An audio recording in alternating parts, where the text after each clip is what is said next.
Magandang araw, Malacanang Press Corps. At maaari na po akong tumanggap ng inyong mga katanungan. Para po sa unang katanungan, Ann Soberano, Bombo Radio.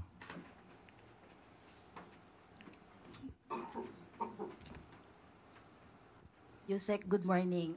Kuha lang po ako ng reaction from the palace. Kahapon po kasi may pasabog si dating Congressman Saldico at isinama na po niya si Presidential San at House Majority Leader Sandro Marcos.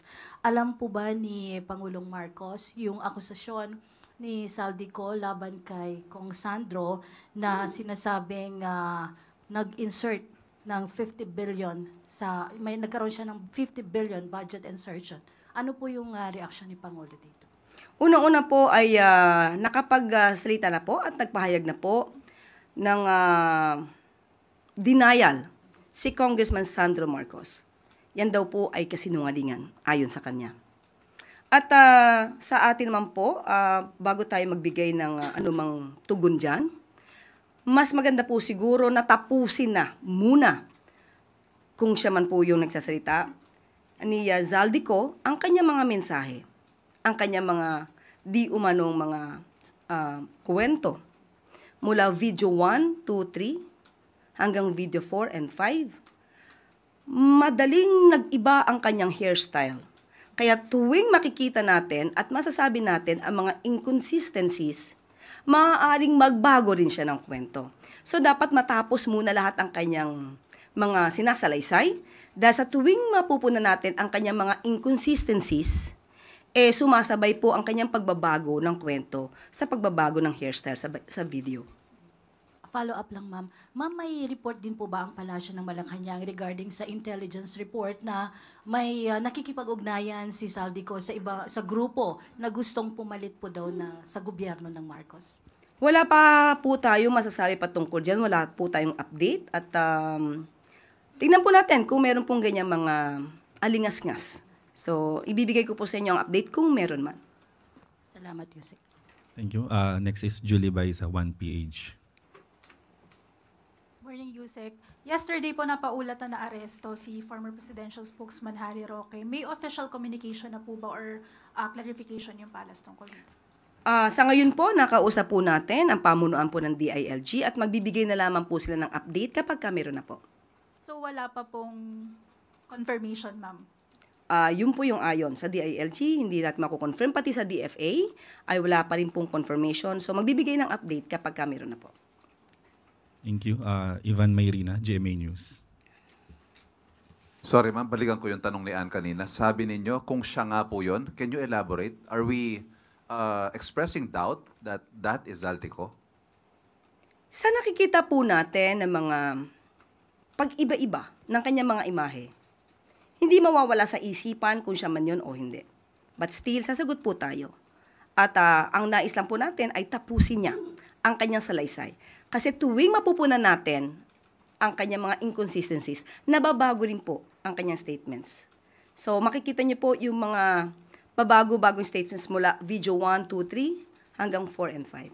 Can you point out some of the inconsistencies you've spotted so far from video 1 to video 4 or 5? Unang-una, hindi niya binanggit sa video 1, 2, ang sinasabing transaksyon ng 2022. Maliwanag na ang binanggit niya na nagsimula daw ang kanyang pakikipag-usap di umano kay Secretary Mina Pangandaman 2024. So nung napuna ang mga inconsistencies, nabago ang kwento. So mas magandang hayaan natin, tapusin niya na muna. Kasi sabi nga natin, tuwing makikita natin ang mga inconsistencies, hindi lang po tayo, pati yung mga ibang mga lawyers, ibang mga eksperto na bumabasa at nadidinig ang kanyang mga sinasabi at napupuna ang inconsistencies, ginagamot nila sa mga susunod na mga videos. Sorry, and what does that have to do with the changes in his appearance, in his hairstyle? Kung isang araw lang itong ginawa, hindi dapat nababago ang itsura. So it means, lumalabas. Iba-ibang araw ito ginawa. At malamang, ay bumabase sila sa reaksyon ng tao. Sorry, on to my main question.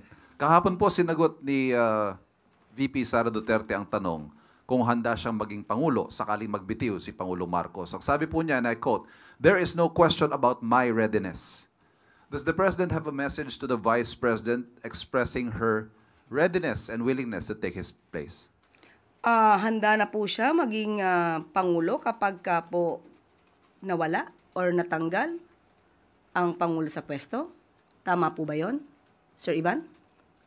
Yun po ba ang sinabi niya? Handa siyang pumalit sa Pangulo kapag ka nagbitiw. Ang tanong din natin sa taong bayan, handa na po ba kayo sa mas marami pang Mary Grace Piatos? Unang-una po, ang Vice Presidente, hindi acceptable, it is not acceptable for a Vice President to anticipate the resignation of the President. Presidente na pinagsisigawan nilang bumaba sa pwesto. This is definitely a form of political destabilization. Pinapahina niya ang public confidence ng tao sa administrasyon. And those words contribute to the climate of uncertainty and crisis. Kung handa siya, makikita po natin, nag-anticipate siya na mawawala ang Pangulo. Yan po ang balak nila. Yan po ang nasa isip nila. At yan po ang ginagawa nila ngayon. Sorry, ma'am. Ito yung mga nakalista ko sana ng tanong. Aside from resignation calls, there are also talks of succession, talks of a transition council, civilian-military junta. Lahat po yan nakaangkla sa pag-question sa fitness to lead ng Pangulo. Direct question, ma'am, is the President fit to lead and is he in control? Tinatanong pa po ba yan? Of course. Nakikita natin ang trabaho ng Pangulo. Araw-araw, hindi humihinto sa pagtatrabaho. Hindi nga po nakakapagbakasyon. At hindi nakakapunta sa beach para mag-swimming. So, sino po ba talaga ang ready na maging leader ng bansa? Walang iba kundi ang Pangulong Marcos Jr. Thank you very much. Thank you. Follow-up question, Eugene Fernandez, IBC 13. Yusek, I would like to have a follow-up question regarding kay Zaldico. Yusek, since na-mention nyo, gusto nyo matapos na muna yung sinasabi ni Zaldico, how important it is for the palace to listen yung lahat ng sasabihin ni Zaldico? Kung nagiging parte po ito ng balita at ito po ay nagiging issue, hindi naman po hindi pwedeng pakinggan ito. Kailangan lahat po na nangyayari sa bansa, basta po verified, pinapakinggan po ito. At kailangan din pong ikonsidera. So, kailangan matapos muna kung anong sinasabi niya. At mas maganda, ayon sa Pangulo, umuwi siya rito. At dito niya, ikwento lahat yung nais niyang ikwento. Dahil kapag nagkukwento ka lang sa likod ng monitor, ang hirap tignan at i-assess ang credibility ng taong nagtatago lang. Thank you, Yusek. Thank you. Next is Marker Sargan, Brigada. Good morning, Yusek. Sa budget deliberation po kahapon ng Senate, nabanggit po or nag-present si Senator Robin Padilla ng isang voice clip na ang sinasabi allegedly, binabanggit po na voice recording nyo daw kausap yung mga vlogger. Baka gusto nyo pong sagutin ito, ma'am. For the satisfaction of Senator Robin Padilla, hindi po ako ang nasa video clip. Dahil sa ating pagkakaalam, itong video na to ay lumabas na noon pa at ibang muka ang pinapakitang binabanggit na madam. Hindi nga po ito kinover ng mainstream media. Dahil lumalabas, ayaw nila maging lehitimong balita ito nang hindi naman nila alam ang source. So, I deny that the person or kung sino man sa dalawa doon, na it's I who was talking to a certain vlogger. Now, si Senator Robin ay nagpapanukala ng anti-troll farm bill. Maganda ang kanyang adhikain, maganda ang kanyang pinapanukalang batas troll farm for fake news. Sana maging modelo din po si Senator Robin.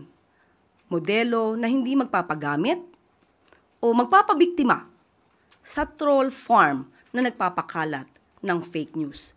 Sabi nga po ni Senator Loren kahapon, you should know first your source. And since dininay niyo po na kayo, ma'am, may balak po ba kayong gawing legal na aksyon regarding dito sa audio clip? Hindi nga po natin alam kung saan ang galing. Mas maganda po itanong niyo po sana kay Senator Robin, saan niya po ba nakuha ito? Anong source ito galing? Sa ating pagkakaalam, hindi ito galing sa mainstream. Kung galing ito sa mga troll, obligasyon niya pong magsabi kung saan yung source. Thank you. Next is Ana Bajo, GMA News Online. Morning, ma'am. Ma'am, do we expect more changes in the cabinet amid the ongoing performance review po na sinasabi niyo naman po na regular po siyang ginagawa? Hindi pa po nakakapagbigay ng update sa atin. Sa kasalukuyan, wala pa pong ganun. Wala pa pong muling balasahan.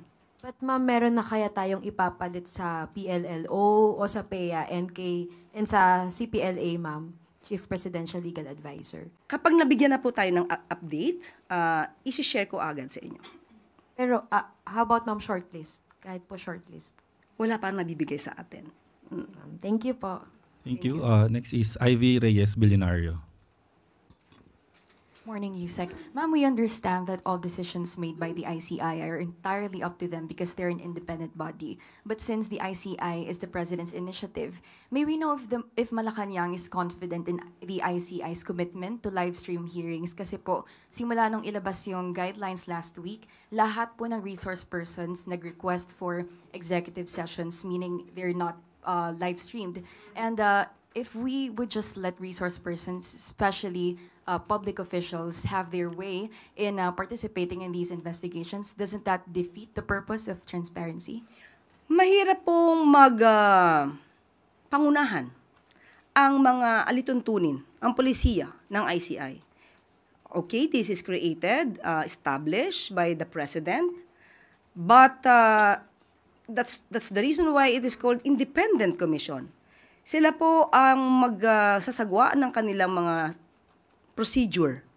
At malalaman naman po ng ICI yan kung ano po ang hiling ng tao. At ayon naman sa kanila, may mga legal na basis kung bakit inaalaw nila yung executive sessions. So, mas maganda po na ang katanungan na yan ay sa kanila talaga iba to dahil mas alam nila kung ano ang nagaganap sa hearing nila. Thank you. Next is Chloe Hufana, Business World. Regarding sa cabinet shuffle pa rin, Yusek, is there any truth po na madidissolve ang office ni Secretary Go before? Tinawagan po natin si Secretary Frederick Go at sinabi po niyang madidissolve ang OSAPEA. At muli, anong meron pa? Number 1, bakit? And number 2 po, hindi po ba ito makaka-affect sa mga ongoing trade negotiations such as yung mga FTAs and the tariff po with the US? According to SecGo, ang DTI naman daw po ang siyang nag-handle ng technical and substantial work with regard to trade agreements. So wala naman po maaapektuhan. And considering na galing po si Secretary Go sa OSAPEA at siya din naman po ang magiging secretary ng Department of Finance. So magkakatulungan po yun. And kailan po effective tong pagde-dissolve na ito ng office? Pag dumating na po yung papel, isi-share ko po sa inyo. Within the week? Let's see. Okay. Follow-up question, Ace Romero, Philippine Star. Sec, if that's the case, why did the President even create the office? Para magkatulungan. But since si Secretary Go ay mapupunta na rin sa Department of Finance at pareho naman po halos at magkakatulungan, so alam naman po niya ang expertise si Secretary Go. So might as well ma-dissolve ito para konti na lang po ang magiging ahensya. Total, pareho naman po ang naging leader ng dalawang ahensya. But during the time it was created, ano ba yung wisdom for creating that office given na meron naman pong NEDA, meron naman pong DTI, meron naman pong DOF? Alam naman natin kung saan ba eksperto si Secretary Frederick Go tungkol sa mga trade agreements. So since nga po ito naman ay natulungan na rin ng DTI at yung tao mismo, yung pinaka-head ng OSAPEA, ay mapupunta naman din po sa Department of Finance. Katulad na sinabi natin, magkakatulungan. So instead na magdalawa pang ahensya, na pareho namang eksperto doon, si Secretary Go, so might as well ma-dissolve siya at pagtulungan na lang po ng ibang ahensya, especially DTI, na ngayon po ang DTI po ang itinalaga to handle the technical and substantial work for that. Salamat po. Thank you. That's the last question, Yusek. At dito na po nagtatapos ang ating press briefing. Magandang araw para sa bagong Pilipinas.